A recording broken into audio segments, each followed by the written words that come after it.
So, nandito tayo ngayon sa Paralaya project, no? Install na nila yung granite ngayong araw. Tingnan natin dito sa likod. Yan. Coral. Coral white na, boss? Yung tawag dito? Coral white. Ito yung baling granite natin. Coral white. Likod dyan. Likod. Ito yung... Likod dyan. Ito yung harap. Pag na-polish to, makintab pa to. Kikintab pa. Yan, no? Ano siya para mga kristal-kristal sa loob. Yan. Bali, tinatabas na nila yung para doon sa island counter. Tapos ginagawa nila yung mga panggilid. Yan. Ito nga pala yung sample nila doon sa mga nosing. Ito. Yung rounded. Bull nose, tawag dito. Tapos ito, yung naka, ano lang, 90. Naka 90 degree lang siya. Yan, ito yung pinili natin. Mas uso to sa mga modern. Ito naman doon sa mga sinauna. Mas uso naman ito sa mga nagagranite. Ito para mas modern siyang tingnan. Dahil modern itong ano natin. Coral white quartz. Yan, so kinakat muna nila yung mga ano, pang gilid.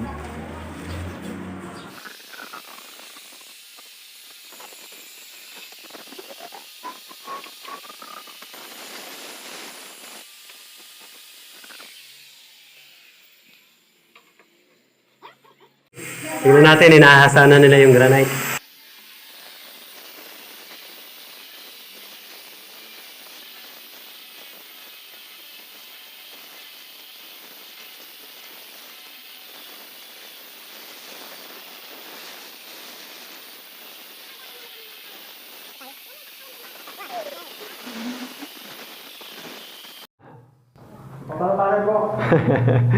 So ayan, napatong na nila yung ano natin, yung coral white quartz.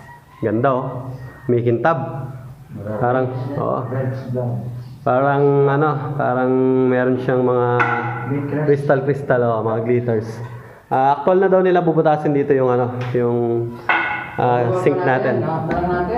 Yan. Natabas na nila lahat. So ipipix na nila gamit yung tile adhesive. Ganda na ito pag natapos. O mga tanadar, nangulam tamo. Ayan, men. Nakasingas ka na? Bilis. yan, Okoy. Makipang ko pa na eh. Bakit itangka? Alam akong bakal eh. Tay, may dulok. May pagchismisan ka kasi eh. O, kain muna tayo. Pakita ko nga lang pala itong ano, source ng tubig. Papunta ito dun sa island counter natin sa may lababo. Tignan niyo yung ginawa nila rito. Itong ilalim, PPR. Ayan, PPR ito. Itong main niya. Galing to sa main. Papunta dito.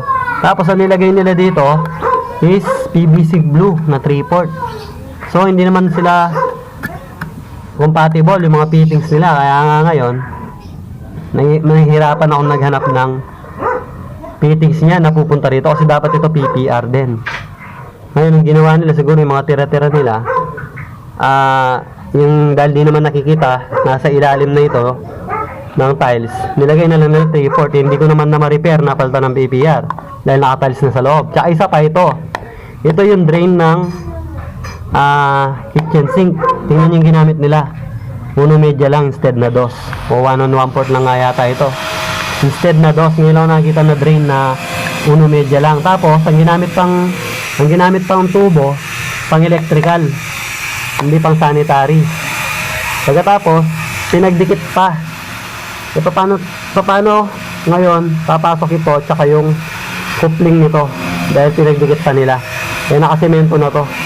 Kaya yun ang problema dyan. Ito, nilagay lang to ni Bapap, temporary, kasi nga, sumirit yan. Nasira yan eh, connection na ginawa nila. Ginawa nila ritong connection is ordinary lang na mga fittings na blue. Ngayon, ginawa ko, gumamit na lang tayo ng binigyan tayo ni Bapa nito nung elbow. Minuto na lang namin dun sa ano, pang fusion para pumasok itong 1/2. Tapos sinipoxy ko.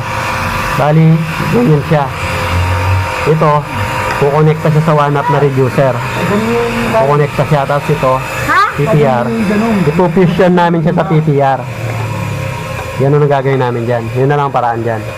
Ito, in-epoxy na namin to, matibay na to. Hindi niya na siguro kayang ano to, bilik. Yan, bali ito yung paraan na ginawa natin dyan. Nag-bat fusion tayo gamit itong fusion machine. Yan, nag-bat fusion tayo doon. Nag-fusion tayo doon sa PPR. Tapos ito yung kahapon ginawa ko ng PVC. Nag-elbow na lang ako ng dalawa, double. Tapos nag-reduce ako ng 1/2 doon.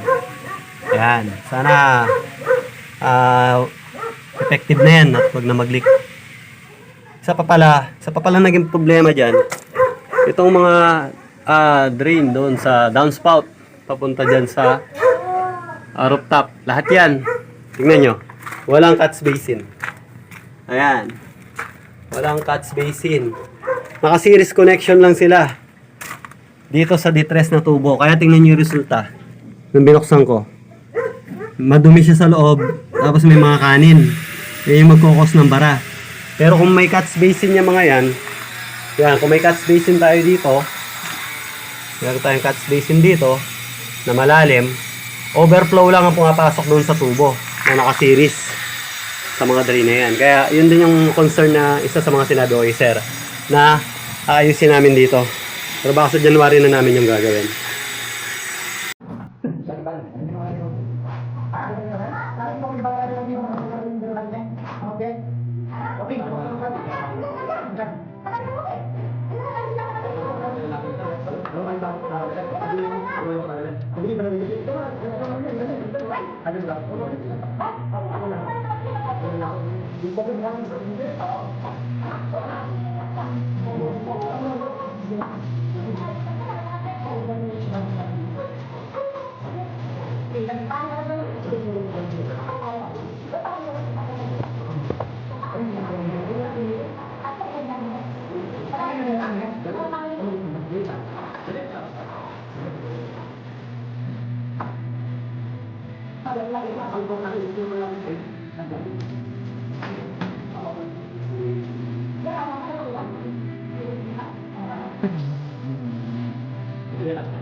So, bali, nilalagay na nila yung ano natin, yung backsplash.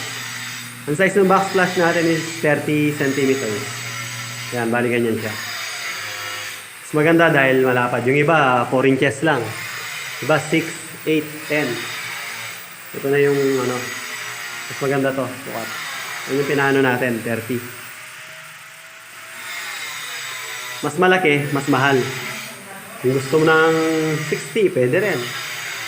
Kung nga lang, doble na yung presyo nun, siyempre.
Totoo yan eh. Yan.